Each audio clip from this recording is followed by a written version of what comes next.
आप सभी मित्रों का स्वागत है, पत्रकार मित्रों का। राज्य के 6 चरण के चुनाव हो चुके हैं। आज आप सबके बीच में हमारे यशस्वी, लोकप्रिय, दलित, शोषित, वंचित और माताओं का, बेटियों का सुरक्षा का ध्यान, उनके शिक्षा का ध्यान, उनके शादियों से लेकर जो राज्य की लोकप्रियता है, राज्य में लोकप्रियता है और सभी लोग स्वीकार कर रहे हैं और एक तरफा जनता जनार्दन का भी आशीर्वाद मिल रहा है। मैं अपने आदरणीय मुख्यमंत्री आदरणीय योगी आदित्यनाथ जी से आग्रह करूंगा कि हम सबसे, सभी पत्रकार मित्रों से सीधे संवाद करें। मित्रों, आज की इस विशेष पीसी में मैं अपने सहयोगियों, अपने प्रदेश के लोकप्रिय और कर्मठ अध्यक्ष श्री स्वतंत्र देव सिंह जी और मेरे दोनों वरिष्ठ सहयोगी श्री केशव जी अभी कुछ ही देर में इस विषय को ज्वाइन करेंगे और दिनेश जी यहां पर मौजूद हैं। इन सब की ओर से मैं आपका स्वागत करता हूं। पीसी के उसमें काफी दिनों के बाद हम लोग संवाद कर पा रहे हैं, क्योंकि पिछले 2 महीनों के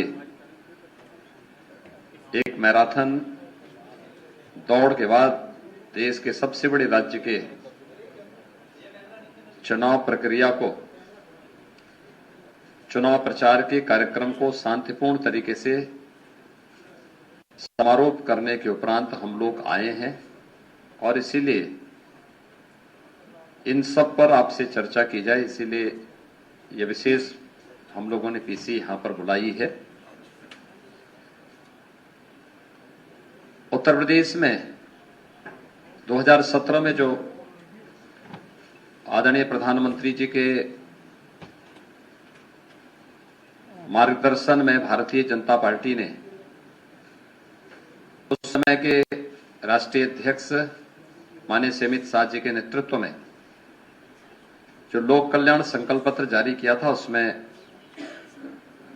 प्रदेश को दंगा मुक्त, भय मुक्त और एक सुरक्षित प्रदेश बनाने की जो बात की थी, विगत 5 वर्षों के दौरान उस पर हुए प्रभावी क्रियान्वयन का परिणाम शांतिपूर्ण तरीके से देश के सबसे बड़े राज्य का विधानसभा का चुनाव 6 चरणों का व्यतीत हो चुका है। 7वें चरण के प्रचार का कार्य अब कुछ ही देर में समाप्त होने वाला है और परसों 7 मार्च को 7वें चरण का मतदान भी होगा। आप देखेंगे, अगर इसकी तुलना 2017, 2014, 2012 या 2007 की विधानसभा चुनाव या 2009 के लोकसभा चुनाव से अगर आप करेंगे तो उस दौरान जो व्यापक हिंसा होती थी, अराजकता का तांडव देखने को मिलता था, उससे इतर शांतिपूर्ण तरीके से चुनाव प्रक्रिया को आगे बढ़ाने में भारत निर्वाचन आयोग को भी कानून की राज का ये लाभ प्राप्त हुआ, जिसके कारण 6 चरणों का चुनाव शांतिपूर्ण तरीके से संपन्न हुआ है और 7वें चरण का प्रचार का कार्य भी शांतिपूर्ण तरीके से संपन्न हो चुका है। परसों 7वें चरण का मतदान भी होगा।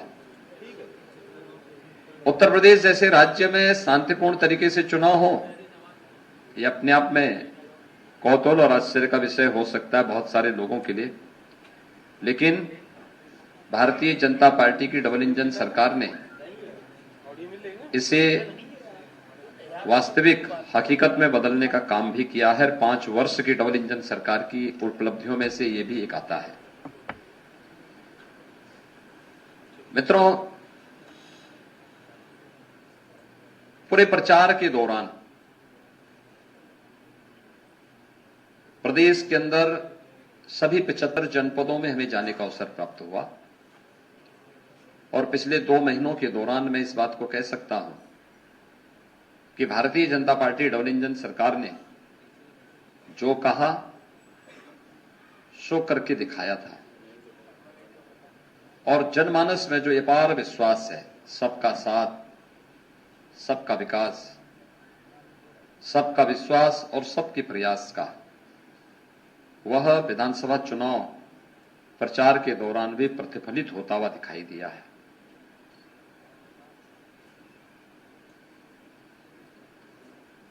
यह सच है कि 2014 से पहले प्रदेश की राजनीति को भी और देश की राजनीति को भी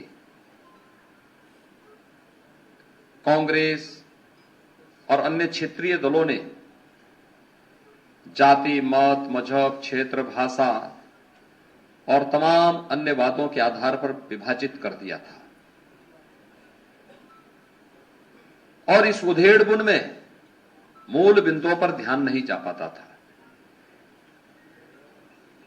पहली बार देखने को मिला है जब 2014 में प्रधानमंत्री मोदी जी के नेतृत्व में इलेक्शन लड़े गए और भारत के सामान्य निर्वाचन के लिए उस समय इलेक्शन के एजेंडे को जो धार उन्होंने दी थी, लोकसभा चुनाव के पहले प्रधानमंत्री जी ने नारा दिया था सबका साथ और सबके विकास का।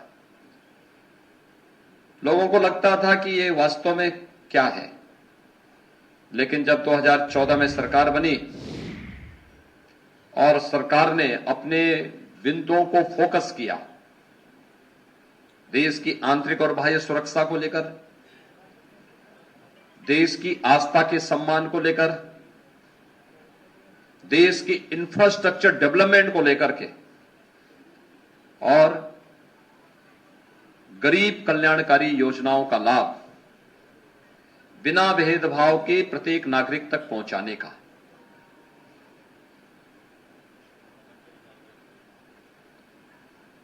देश का एजेंडा बदला है मोदी जी ने। जो जाति, मत, मजहब, क्षेत्र, भाषा और परिवार तक सीमित था, वह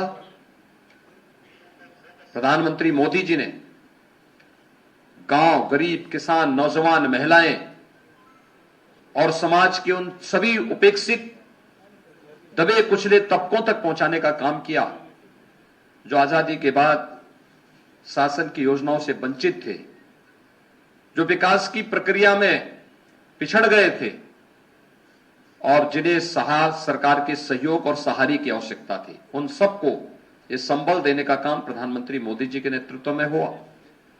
आज का परिणाम भी देखने को मिला है। ये सच है, 2014 से 2017 के बीच, मार्च 17 के बीच प्रधानमंत्री मोदी जी के द्वारा प्रारंभ किए गए गरीब कल्याणकारी योजनाओं का और इंफ्रास्ट्रक्चर डेवलपमेंट के कार्यों को प्रदेश की तत्कालीन समाजवादी पार्टी की सरकार लागू करने में विफल रही, पूरी तरह विफल रही।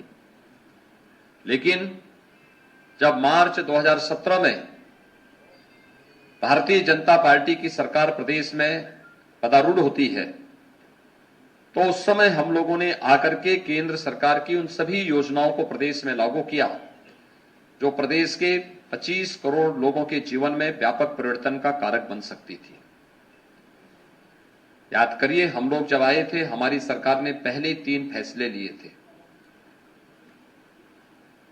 अन्नदाता किसानों की ऋण माफी के,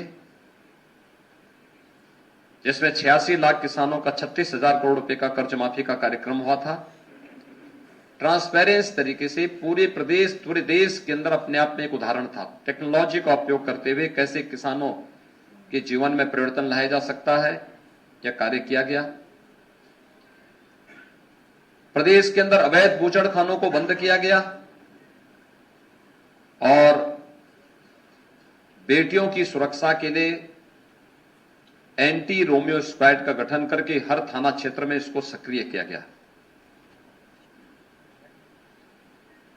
अन्नदाता किसानों से अगर मैं इस योजना को प्रारंभ करूं, आज आप देख रहे होंगे अन्नदाता किसानों के लिए प्रधानमंत्री फसल बीमा योजना,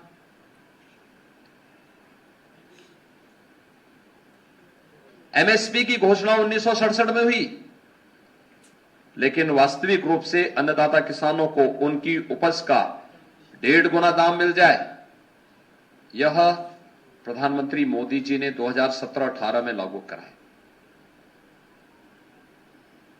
उत्तर प्रदेश में प्रोक्यूरमेंट की पॉलिसी भारतीय जनता पार्टी की डबल इंजन सरकार लेके आई। किसान की उपज को खरीदने के लिए कोई बिचौलिया नहीं होगा, कोई आड़ती नहीं होगा, किसान को उसकी उपज का दाम सीधे मिले, यह भी भारतीय जनता पार्टी की डबल इंजन सरकार ने किया। किसान को अपनी फसल को और कई बहुत फसल अपने खेत में उगा सके, इसके लिए प्रधानमंत्री कृषि सिंचाई योजना का उपयोग किया गया। दशकों से लंबित बाण सागर परियोजना, अर्जुन सहायक परियोजना, सरयू नहर राष्ट्रीय परियोजना जैसी 1.5 दर्जन से अधिक परियोजनाओं को पूरा किया गया। 22 लाख हेक्टेयर से अधिक भूमि को सिंचाई की सुविधा प्रदेश के अंदर उपलब्ध करवाने का कार्य इस दौरान डबल इंजन सरकार ने किया। अन्नदाता किसानों को शासन की योजनाओं का भरपूर लाभ देते हुए उनके जीवन में परिवर्तन लाने का काम भारतीय जनता पार्टी की सरकार ने लिया और वर्तमान में 2,54,00,000 से अधिक किसान उत्तर प्रदेश के अंदर ऐसे हैं जो प्रधानमंत्री किसान सम्मान निधि का लाभ प्राप्त 6,000 रुपए सालाना प्राप्त कर रहे हैं। मित्रों, गन्ना किसानों का 1,62,600 करोड़ रुपए से अधिक का गन्ना मूल्य का भुगतान मात्र 5 वर्ष के अंदर भारतीय जनता पार्टी की डबल इंजन सरकार ने किया है। अगर इस पूरी राशि को आप 2004 से लेके 2003 से लेके 2017 के बीच सपा बसपा सपा की सरकार के कार्यकाल को देखेंगे, इतना गन्ना मूल्य का भुगतान इन पूरे 3 कार्यकाल में भी ये लोग नहीं कर पाए थे। कोरोना कालखंड में भी कोई चीनी मिल बंद नहीं हुई, सभी चीनी मिलें अपना काम करती रही, चलती रही, और जब तक गन्ना किसान के खेत में गन्ना है तब तक चीनी मिलें चलेंगी। उस संकल्प को सरकार ने लागू भी किया। मित्रों, अन्नदाता किसान वह किसान भी है, पशुपालक भी है। अवैध बूचड़खाने उनके सामने चुनौती थी। हमने आने के तत्काल बाद 2017 में अवैध बूचड़खाने बंद किए। हम ये भी जानते थे कि इसके कुछ साइड इफेक्ट होंगे और इसीलिए हम लोगों ने 2018-19 से हर जनपद में पर्याप्त मात्रा में गौ आश्रय स्थल खोलने प्रारंभ कर दिए थे। 9 लाख गौवंश वर्तमान में गौ आश्रय स्थल में है। 3 प्रकार की योजनाएं हमारी इस संबंध में चल रही हैं। एक, सरकार के संरक्षण में बेसहारा गौवंश के संरक्षण की योजना। दूसरी, सेवक सहायता योजना के अंतर्गत जो किसान बेसहारा गौवंश को अपने यहां ले जाकर के पालेगा, उसका पालन करेगा, पर गौवंश उसे 900 रुपए की राशि सरकार देती है और 4 गौवंश एक पशुपालक को देने की हम छूट देते को उसको अनुमन्य करते हैं। और तीसरी योजना कुपोषित परिवारों के लिए है, जिसमें बेसहारा गौवंश को जो गौ आश्रय स्थल से उन्हें उपलब्ध करवाने का कार्य किया जाता है और उसमें 900 रुपये हर गौवंश का उस परिवार को दिया जाता है। ब्याई हुई गाय देते हैं उस परिवार को। 9 लाख गौवंश की सेवा और उनके संरक्षण का कार्य इस रूप में हो रहा है। लेकिन आने वाले समय में यह कार्यक्रम और भी तीव्र गति से आगे बढ़े, यह एक योजना है और इसको लेकर के ऊर्जा के साथ उसे जोड़ना, ऊर्जा के साथ साथ प्राकृतिक खेती के लिए यूनियन बजट में पहली बार प्रावधान हुआ है, तो प्राकृतिक खेती को इसके साथ जोड़ने की कार्रवाई भी आगे बढ़ेगी। और इसलिए अन्नदाता किसानों के लिए डबल इंजन की भारतीय जनता पार्टी सरकार किस रूप में कार्य कर रही है, ये आप सबके सामने है। और अन्नदाता किसानों का पूरे इलेक्शन कैंपेन के दौरान जो भारतीय जनता पार्टी को समर्थन मिला, वह भी इस रूप में देखने को मिला। एंटी रोमियो स्क्वाड का गठन से लेकर के मिशन शक्ति के 3rd फेज के कार्यक्रम तक हमने 1st फेज से ही देखना शुरू किया कि प्रदेश की माताएं, बहनें, बेटियां, वह हो सकता है कि परिवार में पुरुष कोई मत रखता हो, लेकिन उससे इतर उन्होंने भारतीय जनता पार्टी की सरकार को अपना समर्थन दिया। वे जाति, मत, मजहब, परिवार से ऊपर उठ करके भारतीय जनता पार्टी के पक्ष में उनका रुझान देखने को मिला और उन्होंने बड़ी मजबूती के साथ भारतीय जनता पार्टी के पक्ष में अपना समर्थन, अपना सहयोग और अपना आशीर्वाद दिया। बड़े पैमाने पर पूरे प्रदेश के अंदर हम लोगों ने देखा। इसके पीछे केंद्र और प्रदेश सरकार की सभी योजनाएं हैं, जिसमें चाहे वह स्वच्छ भारत मिशन के अंदर, स्वच्छ भारत मिशन एक केवल शौचालय बनाने का कार्यक्रम नहीं था, ये नारी गरिमा और सुरक्षा का प्रतीक भी बना। प्रदेश के अंदर बेटी बचाओ बेटी पढ़ाओ का कार्यक्रम हो, जननी सुरक्षा का हो, मातृवंदना का कार्यक्रम हो, या प्रदेश शासन के द्वारा मुख्यमंत्री कन्या सुमंगला योजना या मुख्यमंत्री सामूहिक विवाह की योजना, ये सभी योजनाएं ऐसी थी जिन योजनाओं को हाथों हाथ माताओं बहनों ने लिया और उन योजनाओं के साथ जुड़ करके उन्हें लगा कि वास्तव में पहली बार ऐसी सरकार आ रही है, चाहे वह प्रत्येक घर में बिना भेदभाव के शौचालय उपलब्ध करवाने का कार्य कर रही है, या धुएं से मुक्ति के लिए प्रधानमंत्री उज्ज्वला योजना में उन सभी परिवारों को रसोई गैस के सिलेंडर उपलब्ध करवाने का कार्य करा रही है। आप सोचिए, कार्बन जनित बीमारियों से कितनी माताओं को बचाने का काम इसके माध्यम से प्रधानमंत्री मोदी जी ने किया। आज उसी के लिए अपना आशीर्वाद प्रदेश की माताएं भारतीय जनता पार्टी के डबल इंजन सरकार को देने के लिए पूरी मजबूती के साथ जुटी रही। या फिर स्वामित्व योजना के माध्यम से 23 से 25 लाख परिवारों को गांव-गांव में, जिस गांव में जहां पे उनकी जमीन थी, उस जमीन का मालिकाना अधिकार देने का कार्य ये प्रधानमंत्री मोदी जी के नेतृत्व में हुआ। महिला स्वयंसेवी समूह के माध्यम से उन्हें आर्थिक रूप से स्वावलंबन की ओर अग्रसर करने का कार्यक्रम, 1 करोड़ माताएं और बहनें इसके साथ जुड़ी हुई है। कितने बड़े कार्यक्रम के साथ ये अभियान चला। और पश्चिमी उत्तर प्रदेश से लेकर के पूरब तक आप कहीं भी जाएंगे, हर बेटी, हर बहन और हर माता अपने आप को आज सुरक्षित महसूस करती है। और उन्होंने मुक्त कंठ से इस बात को कहा कि हम उत्तर प्रदेश में हैं, उत्तर प्रदेश सुरक्षित है और हम कहीं भी आ जा सकते हैं, किसी भी समय आ जा सकते हैं, हमें कोई भय नहीं। एक भय मुक्त वातावरण और दंगा मुक्त सरकार देने वाली भारतीय जनता पार्टी को ही हम समर्थन देंगे। यह पूरा उद्घोष माताओं बहनों की तरफ से भी प्रदेश के अंदर देखने सुनने को मिला गया। इस पूरे चुनाव कैंपेन के दौरान बहुत सारी चीजें देखने को मिली।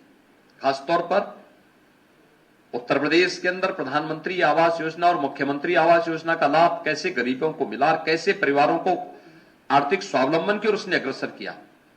43,50,000 से अधिक गरीबों को प्रदेश के अंदर प्रधानमंत्री आवास योजना और मुख्यमंत्री आवास योजना से लाभान्वित किया गया।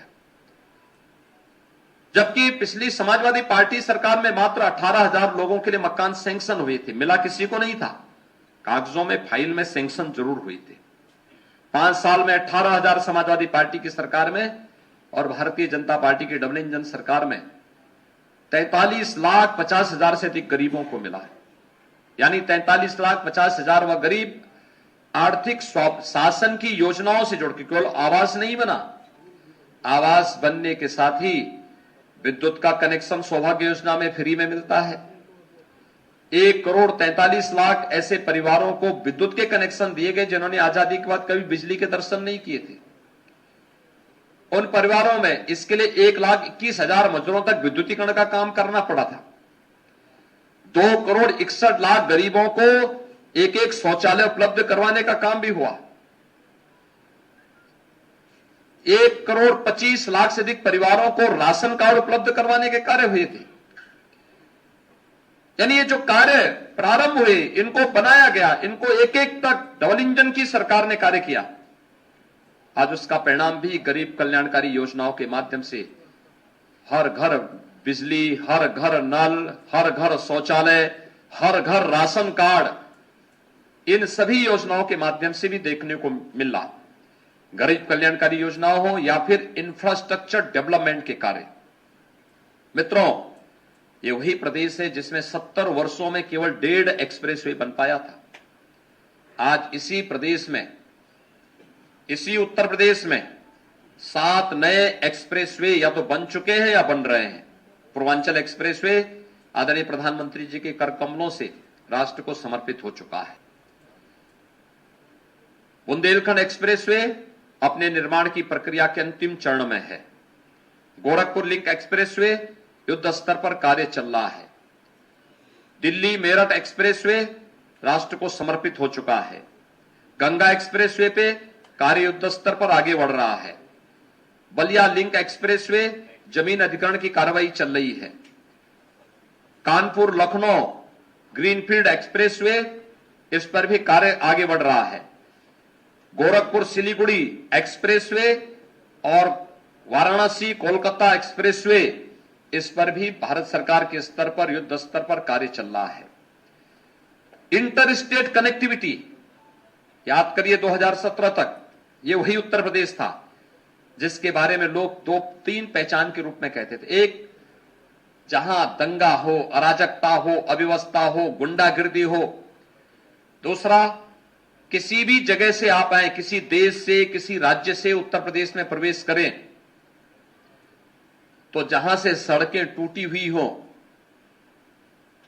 जहां से सायंकाल होते अंधेरा हो जाए, वो उत्तर प्रदेश की सीमा मान ली जाती थी। आज उत्तर प्रदेश दंगा मुक्त है, अराजकता मुक्त है, गुंडागिर्दी से मुक्त है। इंटर स्टेट कनेक्टिविटी को 4 लेन की कनेक्टिविटी से जोड़ा जा चुका है।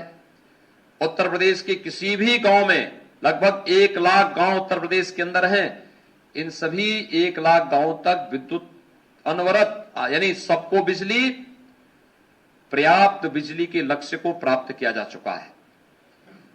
ये इंफ्रास्ट्रक्चर डेवलपमेंट के लिए भारतीय जनता पार्टी की सरकार के समय जो कार्य चल रहे हैं, जिला मुख्यालयों को, तहसील मुख्यालयों को, ब्लॉक मुख्यालयों को 4 लेन 2 लेन की कनेक्टिविटी के साथ जोड़ने, हर ग्राम पंचायत को अच्छी कनेक्टिविटी के साथ जोड़ने की कार्रवाई युद्ध स्तर पर चल रही है। मेडिकल क्षेत्र में, स्वास्थ्य क्षेत्र में कितना बड़ा इंफ्रास्ट्रक्चर हुआ।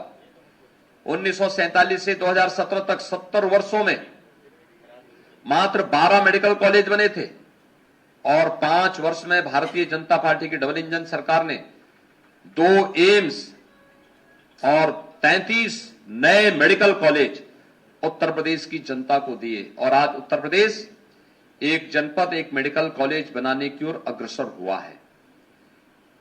आप देखेंगे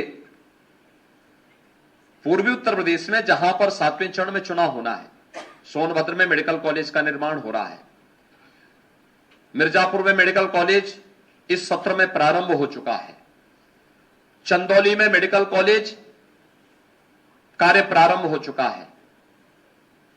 गाजीपुर में मेडिकल कॉलेज इस सत्र में प्रारंभ हो चुका है।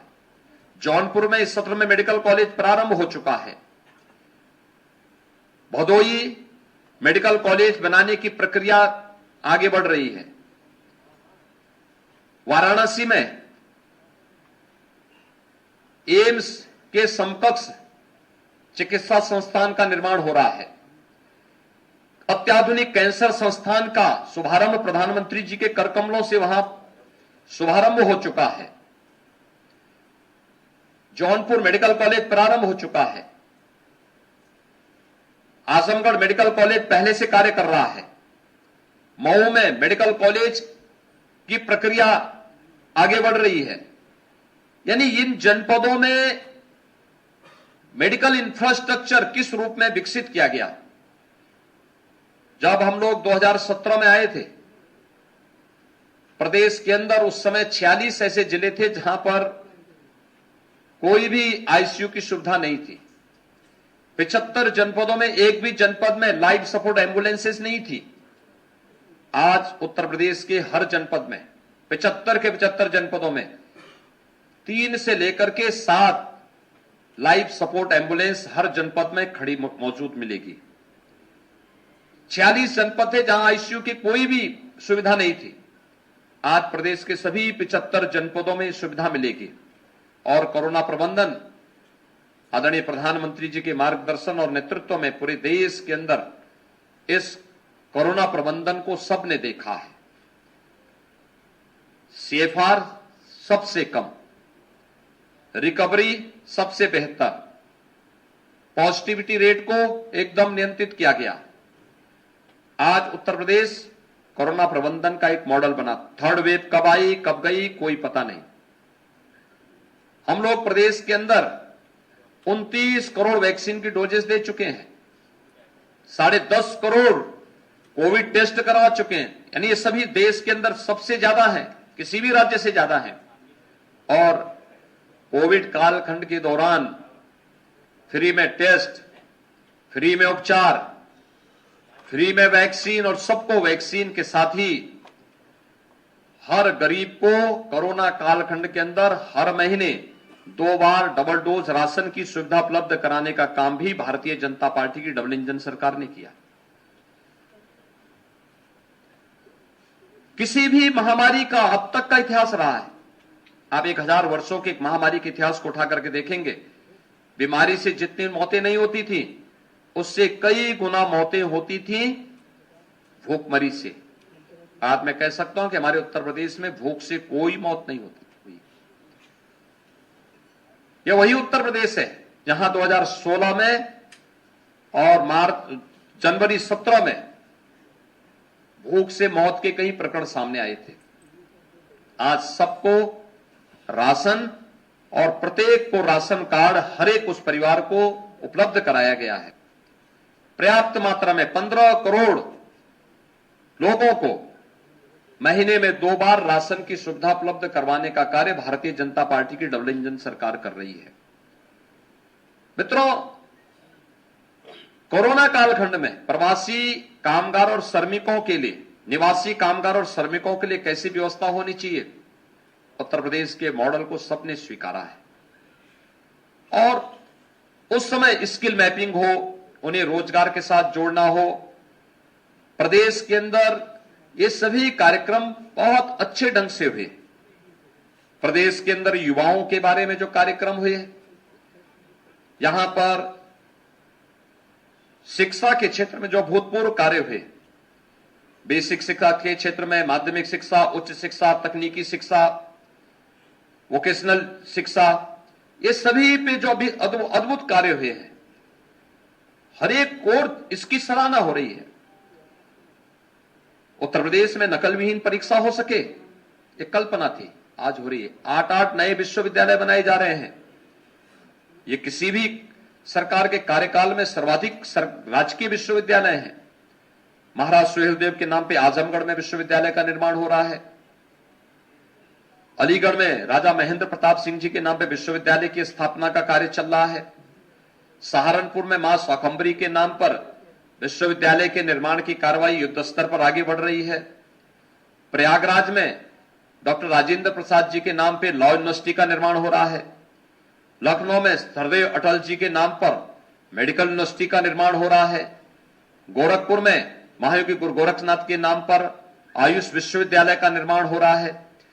यानी युद्ध स्तर पर हर एक उस कार्य को प्रदेश सरकार, लखनऊ में पहली बार अपराध दुनिया के अंदर किस रूप में घटित हो रहे हैं, वह पुलिस के यानी पुलिस के मॉडर्नाइजेशन को से लेकर के पुलिस में भर्ती की पारदर्शी प्रक्रिया को आगे बढ़ाने को लेकर, और लखनऊ में और हर जोनल मुख्यालय पे एफएसएल लैब की स्थापना हो या लखनऊ में forensic police and forensic institute की स्थापना की कार्रवाई हो, यह सफलतापूर्वक भारतीय जनता पार्टी की डबल इंजन सरकार के दौरान हुआ।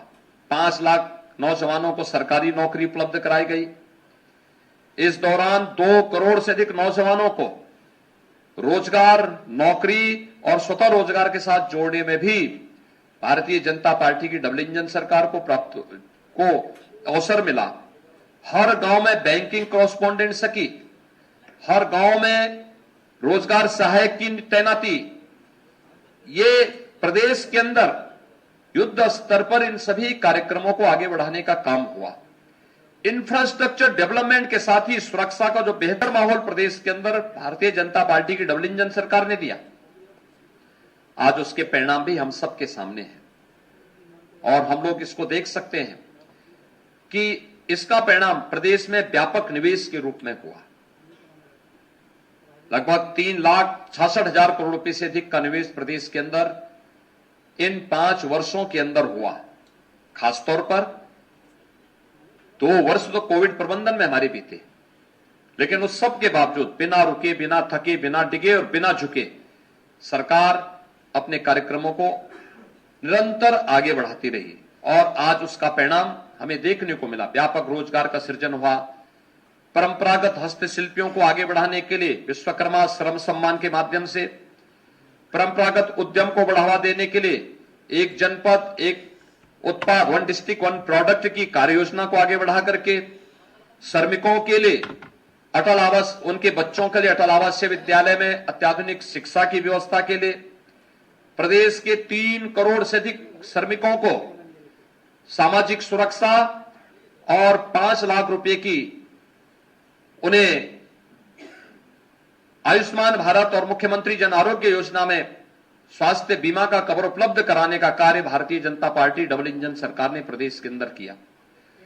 पटरी व्यवसायियों के बारे में पहली बार किसी सरकार ने सोचा।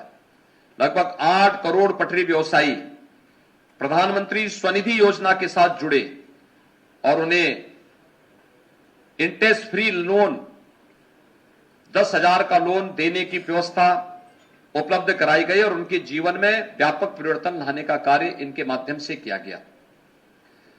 भारतीय जनता पार्टी की डबल इंजन सरकार के द्वारा विभिन्न क्षेत्रों में किए गए कार्यों का परिणाम इस पूरे इलेक्शन कैंपेन के दौरान भी देखने को मिला। हर व्यक्ति इस बात को स्वीकारता था कि सुरक्षा की बेहतर माहौल हुआ है, हमें भी बिजली मिल पा रही है, भेदभाव नहीं होता है, हमें भी राशन मिल रहा है, कोई भेदभाव नहीं होता है।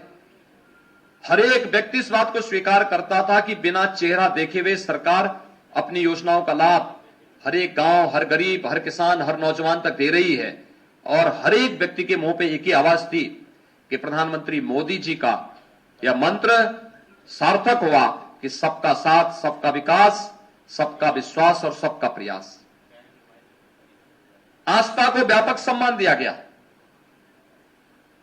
अयोध्या में दीपोत्सव का आयोजन हो या अयोध्या में राम जन्मभूमि पर भगवान राम के भव्य मंदिर के निर्माण का कार्य, काशी में देव दीपावली हो या फिर काशी विश्वनाथ धाम का भव्य स्वरूप, प्रयागराज में भव्य और दिव्य कुंभ हो या फिर प्रयागराज की कायाकल्प, मथुरा, वृंदावन, बरसाना को तीर्थ स्थल के रूप में स्थापित करके ब्रज तीर्थ विकास परिषद के माध्यम से उनके चतुर्दिक विकास का हो या फिर संत रविदास जी की सीर गोवर्धन के सुंदरीकरण का कार्य, महर्षि वाल्मीकि के लालापुर के सुंदरीकरण का कार्य या फिर श्रृंगवेरपुर में निषाद राज के किले के सुंदरीकरण और उसको भव्य स्मारक के रूप में देकर के भगवान राम और निषाद राज के मिलन का एक भव्य प्रतिमा वहां स्थापित करने की कार्रवाई, ये सभी कार्य भारतीय जन या फिर महाराज सुहेल देव का भव्य स्मारक बहराइच में बनाने की कार्रवाई भारतीय जनता पार्टी की डबल इंजन सरकार ने हर दिशा में कार्य किया है और आज उसका परिणाम भी हम सबको इस पूरे चुनाव इलेक्शन कैंपेन में देखने को मिला। जातिवाद की दीवारें टूटी हैं, परंपरागत वंशवाद और परिवारवाद की राजनीति वाले पूरी तरह विफल हुए हैं। प्रदेश में राष्ट्रवाद, विकास और सुशासन के मुद्दे पर, सुरक्षा के मुद्दे पर प्रदेश की जनता जनार्दन ने 6 चरणों में भारतीय जनता पार्टी के पक्ष में मजबूती के साथ खड़े होकर के अपना समर्थन और अपना आशीर्वाद दिया है। 7वें चरण में भी यही ट्रेंड बनेगा, कोई संदेह नहीं होगा, क्योंकि ये जो ट्रेंड फर्स्ट यानी पहले चरण से प्रारंभ हुआ, ये लगातार आगे चल रहा है। और मैं विश्वास के साथ इस बात को कह सकता हूं कि जब ये 7 चरणों के चुनाव संपन्न होंगे,